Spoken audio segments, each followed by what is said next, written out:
We're going to begin with Jess Hilarious or whatever it is, but no disrespect meant to her. But before I even start with these stories, let me just say this, right? If you're looking for someone to be dragged and read and, all that drama, you're not going to find it here. I'm in a phase of life right now where it has to be refreshing, relaxing, or renewing for me to even go there. So really and truly, but I do have an opinion and I do see things happening. And to be honest with you, my feedback on these stories is not even so much my comments and my opinions, or my monologue is not going to be so much about the story and the people, but the way they're being reported. It's really the way they're being reported that really poke at my heart, and make me want to talk about it. So the first one we have is Jess Hilarious, and I just want to say, in her expression of herself, she's using language for some people are quote unquote bad words. I don't believe in bad words. I think especially when someone's going through pain or a hard time, I think they have the right to use whatever tools they have or whatever words or language they have to express themselves. And I feel like my responsibility is not to get hung up on the language or the looks or everything. My thing is to listen to make sure they're heard and understood, and I give them compassion. That's how I feel about it. I'm not saying that's how you need to feel about it. I'm saying that's how I feel about it. That's how I'm choosing to view it. Okay. So yeah. So just know that no disrespect meant to you, but I'm just going to play a clip from her, and I'm just going to ask you to respect that she's going through something. So the headline, and this is from vibe.com. Jess Hilarious calls out Lauren LaRosa's extended guest host role on the Breakfast Club. Jess revealed she felt blindsided by the changes after she returned from maternity leave. And this was published on March 19, 2025. Jess Hilarious has never been one to hold back, and now she is shedding light on the behind-the-scenes tension happening at the Breakfast Club. The comedian and media personality who officially joined as the show's third host in 2024 isn't mincing words, as she revealed she felt blindsided by certain changes upon returning from maternity leave, particularly regarding guest host Lauren LaRosa. And I'm going to play a clip from her. There's an entire story. I'm not going to read the entire story, right? But I just want to share that. Let me just share the audio now. What just happened? Hang on here. I did something. Not where I wanted to go. Okay. Why is it not playing? I just played it earlier. All right, hang on. It's not. Okay.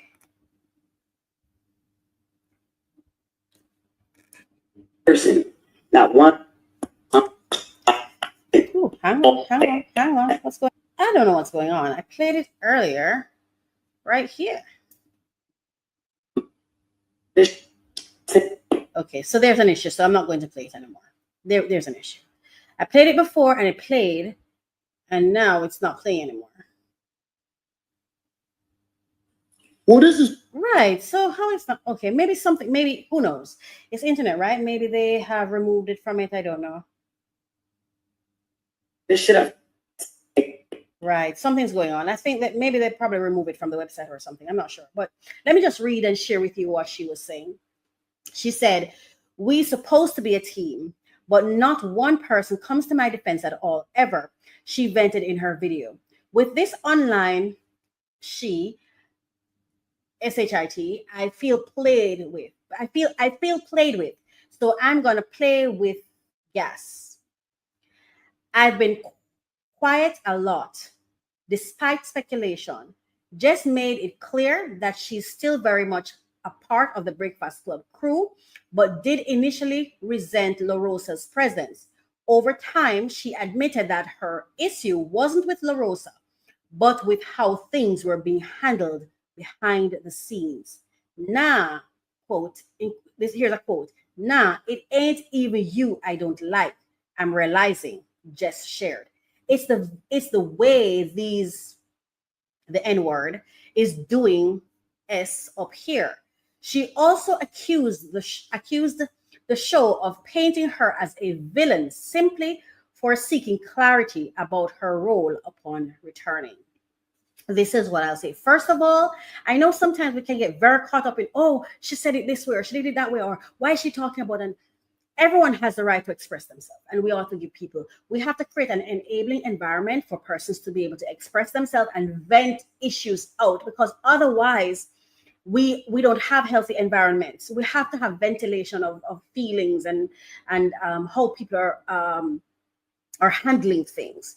You know, this morning, I'll say that this morning I was watching a clip from the Breakfast Club, which really inspired me. They were all four of them. They were sitting in the studio and they were talking about the issue. They were talking about this. They were addressing it and they were having a discussion, because that's what needs to happen. People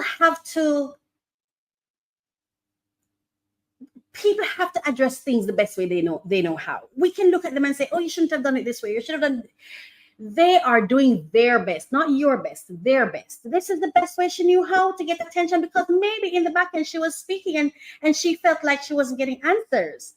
So she felt like, I have to express myself in a way that I feel heard. So I think the takeaway from here is, let's hear her. Instead of just criticizing her, criticizing how she's done it, why she's done it, let's just hear her.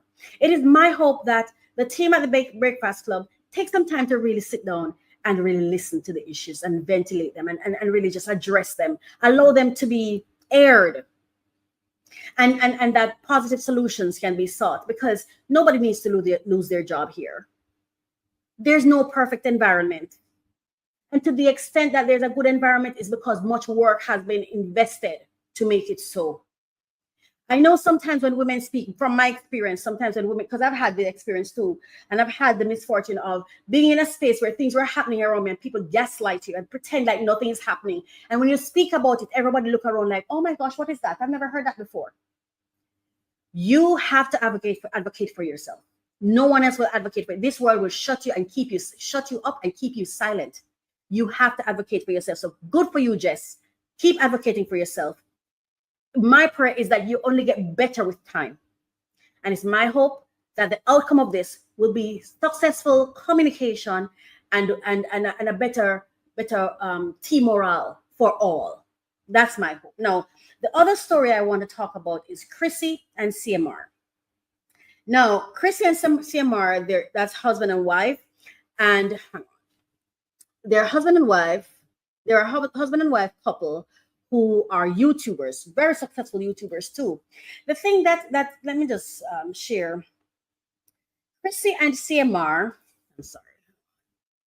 I'm rushing through it. There we go. Thank you for your patience with me. Crissy and CMR announced we return. Our faith and family grew stronger. That's a quote. And this is reported by yardhype.com, and it was on January 15, 2025. This story has been in the media for a while, and I always wanted to talk about it because I felt like they were treated so unfairly and they weren't given enough time to process and to handle these things. But persons were just going. And again, no, I don't stop anyone from having their opinions and expressing those opinions. You have the right to. You have the right to. I just choose to do it differently. And that's why we have variety, right? Because I do believe everyone has its purpose and every approach has their purpose. And God works through all of us. Yeah?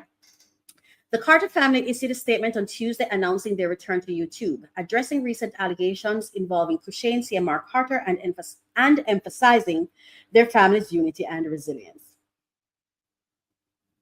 In the statement, they acknowledged the sexual assault allegations against CMR involving his stepdaughter, clarifying that a thorough investigation led to the case being dismissed with no evidence to support the claims.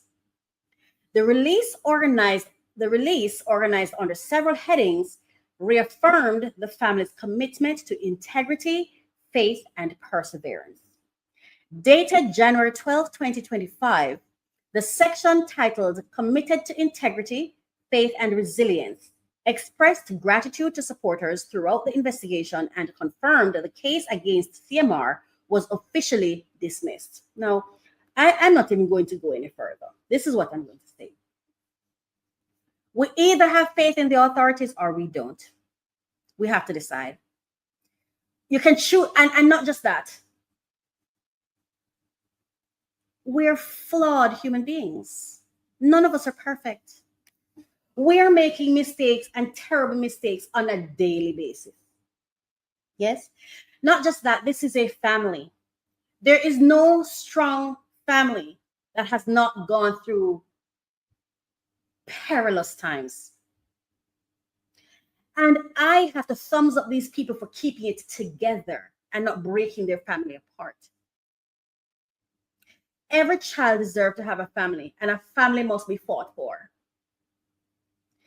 Because person may say, oh, maybe better apart. How? I'm not condoning any misbehavior of anyone. I don't condone abuse. I don't condone lack of integrity. I don't condone lack of ethics. None of that. The report says thorough investigations were done, and it was unfounded. There were no evidence. We either believe that the authorities did their work or they did not. And so for me, I wish this family well.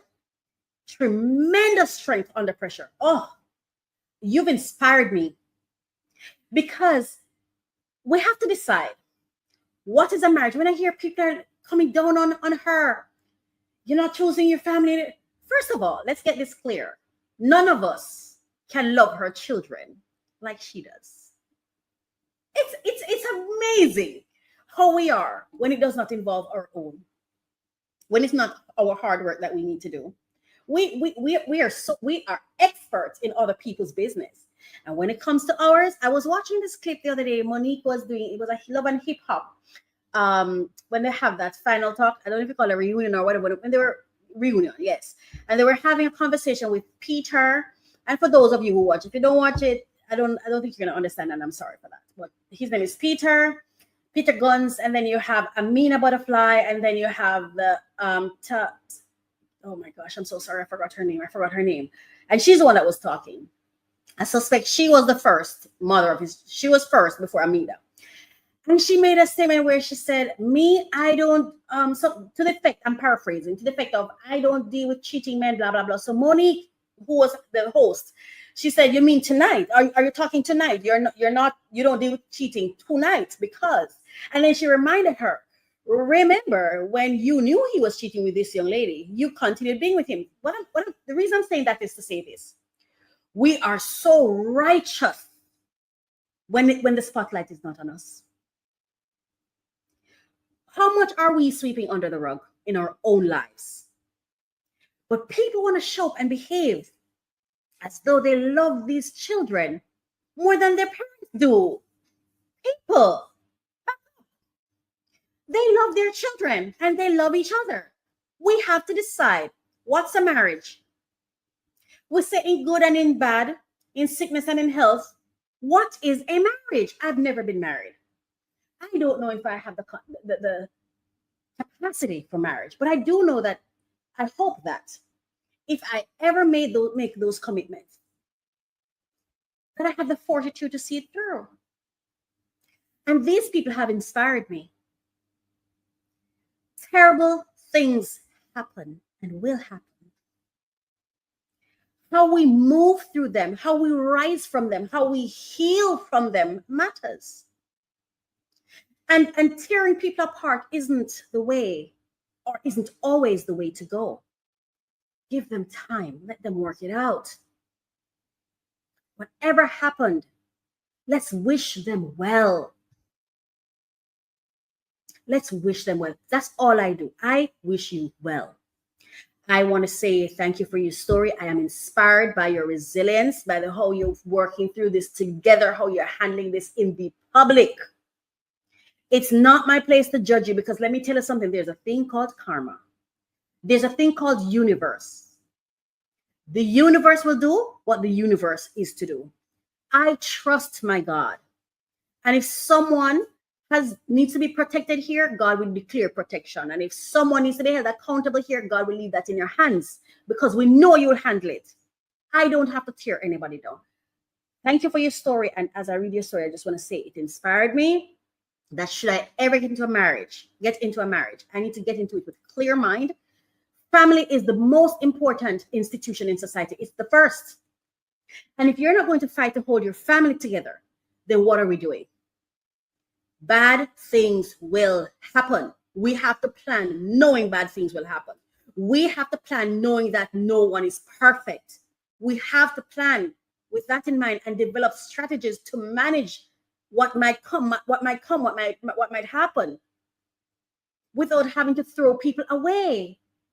Get them help. Get help for yourself. Learn what the situation is teaching us. I'm not saying condone bad behavior. I'm saying we can't throw out everyone who display bad behaviors, because we're all, at some point in time, we all will display a bad behavior. We have to have grace. We have to have mercy. We have to have forgiveness. And we also, if we trust the authorities, then we have to trust the authorities. That's simple. Now let's move on to Monique. Monique and Tyler Perry. Unless you've been living under a rock, or you don't engage in media at all, you should know that Monique and Tyler Perry and Oprah Winfrey and Lee Daniels, she's been having an issue with them for a long time because she felt as though they were holding her accountable for obligations she was never compensated for or were contractually obligated to deliver, i.e. promoting a film that she had already completed her obligations and were being asked to do more things without a contract, without any compensation. And that is correct. If you're not paid or contractually obligated to do something, no one should be expecting you to fulfill those obligations. Okay. And if you choose to do so, and that's your choice, then good for you. But if you choose not to, same thing, good for you. And I'm just sick of how the media seeks to bully Monique. And you know the worst part of it? Whenever she mentions her husband, oh my gosh, it's like instant disdain. It's like they can't stand him. It is so sick. The society is so sick that they can't respect a Black couple. It's like they don't have the capacity. It doesn't matter how she handles it. That's her choice. That's her husband. She can call him whatever she wants to call him. She can bring him in any conversation she wants to. They're a unit. But you know what I'm realizing? This world does not like Black couples, strong Black families. We don't. We can say all we want to say, but we don't really fight for that. We seek to tear it down. That's just my opinion. But let's go. This is what Mr. Perry said at the late Angie Stone's memorial. And this triggered Monique. Y'all gotta forgive me because I'm. Hang on, let me refresh my thing and see if it's different, because I played it earlier, but my mic wasn't recording, so that's why I'm redoing it. I don't know why it's giving trouble now. Y'all gotta forgive me because I'm. Okay. All right. I think it's not allowing me to play it. Let me see if I can get what he said. So it says, Monique calls out Tyler Perry after he blasts music industry at Angie Stone's funeral. The veteran actress said, hashtag I am Angie Stone, while demanding the public apology he promised her in 2016. And this article is from vibe.com. You can read it from there. Monique has a message for Tyler Perry. It reads, after seeing him open up about the mistreatment Angie Stone faced while speaking at her funeral, the Deliverance star took to Instagram on Tuesday to address unsettling discrepancies in Perry's actions towards me. She first issued heartfelt condolences to Stone's family and prefaced her open letter to Perry by stating, please know that your fight inspired us to write this letter, and that the fight doesn't end with your passing, as it is only beginning. Monique then admitted that Perry's speech struck a chord with her and her husband Sidney, causing them to reflect across 4 points. And the 4 points can be viewed on her Instagram, which is at The Real Mo Worldwide. And the first one, she said, you expressed anger over Angie's mistreatment. Yet you labeled me difficult to work with despite never having worked with me. How can you condemn poor treatment of others when you've imposed the same on me? We have audio of you admitting you were wrong. Number two, you asked, where's the money she's owed? Well, where's my public apology that you promised in 2016? The false narrative you perpetuated helped blackball me, costing me tens of millions. Where's the restitution for that? Number three, you mentioned being tired of us not receiving the benefits we deserve, yet you asked me to promote Precious for free without a contract or compensation, which highlights your double standard. Number four and final, you said we should be careful in how we treat children of God. As a man of faith, where is your responsibility to act with love and truth? You promised me an apology years ago, but it's yet to come. Unlike the music industry, which you rightly criticized, we have audio documentation of your actions. Shouldn't you be held accountable too? Now, you don't have to like her. You don't have to like her. But you know what sickens me? Is people who think they should dictate how you handle your pain. When you should stop talking about it because they're not hearing it. You don't have to listen to her. But how dare you think you have the right to come tell her to stop talking now? How dare her? How dare you? She knows what pain she went through. Let me tell you, for all of you who may listen to this podcast, let me be clear. From time to time, I will invoke experiences I've been through. There's no limit to which I will do that. Once I feel it, I'm going to go for it. It is my hope that it can be received with some compassion and empathy.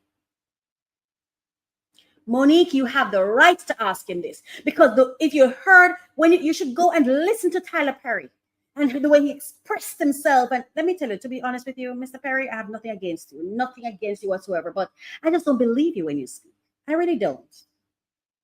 And it's not just because of what Monique said. Let's say Monique was wrong. Let's say she's wrong and she's been crying for years. It's not okay to just ignore her. It's not okay. And then still call ourselves a community. That's what I'm saying. When you have a family, you can't just throw people out because you don't like what they're doing and still call it family. It's work. It's no different from building a business. As long as it's in the room, it has to be addressed, even if it's not spoken. We can't claim family and community, but we hate the actual people who we expect to make up this family and community. We can't treat them poorly and just move on like nothing happened. That's all I'm saying. Yeah? So, Mr. Perry, for real, if you know you're not going to address her and you just want to leave it where it's at, then, sir, maybe you should not be addressing that topic at all. Just stay away from things like that. Because if you address it, then we're going to question you. We're going to say, we're going to question you. We're going to have questions. Come on, Mr. Perry. Lead, black man. Lead. Lead, black man. Lead. Please. This woman is feeling hurt. And I have heard the clips. But I don't even care about it. I didn't need to hear the clips. This woman is hurt. Isn't that sufficient? And if your actions might have, did affect her income, sir, lead, black man, lead. That's all I'm going to say. But Tyler, I know you're also handled the best way. You know how. This is your best. It is what it is. Thank you so much, everyone. My friends, I'm just going to call you friends. My friends who are watching this, I just want to say thank you. Thank you for watching. Thank you for staying with me. Thank you for being here. And now we're going to move on to our haul. We're going to unbox the haul. I have an Amazon haul that I'm going to, I forgot to turn on the, Yeah, I have an Amazon haul that we're now going to go to. First, before I go to that, I need to say this. I like to say this at the end of all discussions on topics on people's lives. Thank you to all the parties involved: Mr. Perry, Monique, Crissy and CMR, Jess Hilarious, and the Breakfast Club team. Thank you. Thank you for being